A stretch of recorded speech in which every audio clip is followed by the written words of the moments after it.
एक बात बताइए, 800 साल से दरगाह है। मुग़लों का राज था, उसके बाद मराठाओं ने वहाँ पर हुकूमत की। फिर मराठाओं ने 18,000 रुपये में अंग्रेज़ों को बेच दिया उस इलाके को, अजमेर के। फिर जयपुर की जो रॉयल फैमिली है, उन्होंने वहाँ पर एक सिल्वर कलश चढ़ाया था। जितने मुग़लों के ख़त्म होने के बाद वहाँ की जितनी राजपूताना, उन्होंने उसकी सरपरस्ती की। क्वीन एलिज़ाबेथ 1911 में तो हाउस बनाया। अकबर बादशाह था, उसने किला बनाया, मस्जिद बनाई। ये हो क्या रहा है कि आप 800 साल के बाद कह रहे हैं कि वो दरगाह नहीं है।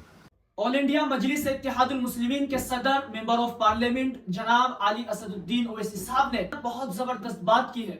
असदुद्दीन ओवैसी साहब ने अजमेर की दरगाह हो या संभल का मसला हो, हिजाब का मामला हो या फिर मुसलमानों की लिंचिंग हो, हर एक मसले पर उन्होंने पूरी बसीरत और बेबाकी के साथ आवाज उठाई है और वक्फ के मुद्दे पर भी हुकूमत को घेरा है। असदुद्दीन ओवैसी ने बहुत जबरदस्त बातें की हैं, मुसलमानों को लेकर के भी, मुसलमानों के दीन को लेकर के उन्होंने काफी बातें की हैं और काफी आवाज उठाई है जो हम सबको सुननी चाहिए। असदुद्दीन ओवैसी इस वक्त हमारे साथ बातचीत करने के लिए मौजूद हैं। सर, अजमेर शरीफ दरगाह को लेकर के जिस तरीके से ये दावा किया जा रहा है कि वहाँ हिंदू मंदिर था, आपने एक ट्वीट भी किया है, उसको आप किस तरीके से देख रहे हैं? एक बात बताइए, 800 साल से दरगाह है। जितने प्रधानमंत्री बने हैं देश में, नेहरू से लेकर नरेंद्र मोदी तक, सब चादर बिछाते हैं। साउथ एशिया में जितने हमारे नेबरिंग कंट्रीज़ है, उनसे ऑफिशियल डेलीगेशन जाता है वहाँ पर। एक महबूब इलाही निज़ामुद्दीन औलिया रहमतुल्लाह अलैह के पास, दूसरा ख्वाजा है सुल्तान गरीब नवाज के पास। एक बात बताइए, 800 साल से दरगाह है। मुग़लों का राज था, उसके बाद मराठाओं ने वहाँ पर हुकूमत की। फिर मराठाओं ने 18,000 रुपये में अंग्रेज़ों को बेच दिया उस इलाके को, अजमेर के। फिर जयपुर की जो रॉयल फैमिली है, उन्होंने वहाँ पर एक सिल्वर कलश चढ़ाया था। जितने मुग़लों के ख़त्म होने के बाद वहाँ की जितनी राजपूताना, उन्होंने उसकी सरपरस्ती की। क्वीन एलिज़ाबेथ 1911 में तो हाउस बनाया। अकबर बादशाह था, उसने किला बनाया, मस्जिद बनाई। ये हो क्या रहा है कि आप 800 साल के बाद कह रहे हैं कि वो दरगाह नहीं है। क्या मैसेज दे रहे हैं हम भारत का पूरे विश्व में? एक मजाक बनाकर रख दिया आप। प्लेसेस ऑफ वर्शिप एक्ट को लोअर कोर्ट क्यों नहीं सुन रहा है? प्लेसेस ऑफ वर्शिप एक्ट को क्यों नहीं मान रहा है? तो इससे तो आप तो देश को एक सोशल प्रॉब्लम्स क्रिएट करेंगे और ये ठीक नहीं है देश के लिए। ये किसकी वजह से हो रहा है सर? जो हिंदू संगठन है, जो वहाँ लोग गए थे, 20 तारीख को इसको लेकर के सुनवाई है, आपको क्या लगता है किसकी वजह से तमाम चीज़ें हो? इन तमाम का ताल्लुक आरएसएस बीजेपी से है।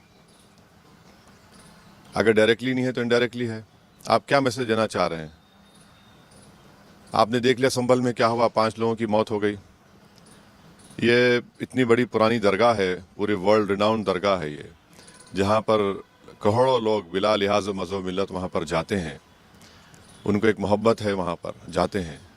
और वहाँ पर आप ये इस तरह की केस डाल रहे हैं। कोर्ट एक्सेप्ट क्यों कर रहे हैं? इन चीज़ों को समझ में नहीं आ रहा मुझे। दिल्ली से लॉयर्स लाकर डालते हैं, तो इस रुकेगा कहाँ फिर? ये जो राम मंदिर बाबरी का जजमेंट आया था, मैं उस वक्त से कह रहा हूँ कि सुप्रीम कोर्ट ने जो फैसला दिया आस्था की बुनियाद पर दिया, जो गलत है। और जब डीवाईसी चंद्रचूड़ सीजीआई थे तो उन्होंने इसको रोक लगा सकते थे, रोक नहीं लगाई उन्होंने उसको। वो खुद जजमेंट लिखे राम मंदिर का, जिसमें कई जजेस भी थे, जिसमें उन्होंने प्लेसेस ऑफ वर्शिप एक्ट को कहा कि बेसिक स्ट्रक्चर का हिस्सा है। तो ये सब तमाशे हो रहे हैं, लोग मर रहे हैं, फायरिंग में मर रहे हैं, दंगे में मर रहे हैं, तो देश कहाँ जाएगा फिर? लेकिन सर, जिस तरीके से वहाँ पर निशान मिल रहे हैं, क्या निशान मिले? स्वास्तिक, बहुत सारे हिंदू संगठन ऐसी फोटोज जारी कर रहे हैं। देखिए, आपने पढ़ा वो जो शारदा साहब ने किताब लिखा कि ट्रेडिशन बोलता है, ट्रेडिशन को मानेंगे या फिर आप कानून को मानेंगे? मैं भी कोई किताब ला लूंगा तो कल जाकर मैं किसी के इबादतगाह बोल दूं कि वो मस्जिद थी, बोलूं मैं? कहाँ रुकेंगे फिर आप? अब जब हमने 91 का एक्ट बना दिया, कानून बना दिया, अच्छा इसमें देखिए, मिनिस्ट्री ऑफ माइनॉरिटी अफेयर्स को पार्टी बनाया और वो दरगाह कमेटी को बनाती है मिनिस्ट्री ऑफ माइनॉरिटी अफेयर्स, दीवान को बनाते हैं वो लोग। अब क्या जवाब देंगे नरेंद्र मोदी? यही तो हम कह रहे हैं, जो सियासत नरेंद्र मोदी कर रहे हैं इस देश में, अब ये इन्हीं के गले का सांप बनेगा। अब उनको कल जब कोर्ट सुनवाई करेगा 20 दिसंबर को, माइनॉरिटी मिनिस्ट्री क्या करेगी?